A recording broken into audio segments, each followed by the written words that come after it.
ప్రపంచంలోనే అత్యంత పవర్ఫుల్ గూఢచార వ్యవస్థ ఉన్నది ఇజ్రాయెల్కి మొసాద్. కానీ దాని కళ్ళే గప్పింది పక్కనే పొరుగునున్నటువంటి హమాస్ తీవ్రవాద బృందం.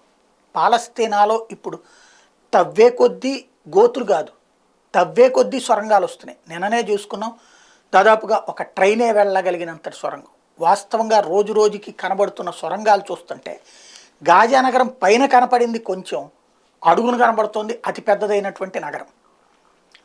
వేలాది మంది లోపల ఉండటానికి తగినంతటి నగరాన్ని తయారు చేసుకున్నారు.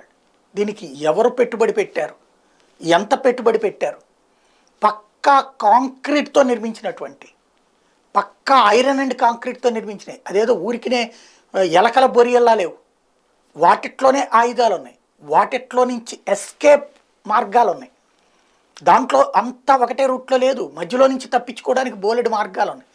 ఇవన్నీ చూస్తే గాజా పైన ఒక నగరం ఉంటే దాని కింద మరొక నగరం ఉందన్నంతటి పరిస్థితి ఇజ్రాయెల్కే షాకింగ్ పరిణామం అవుతుంది.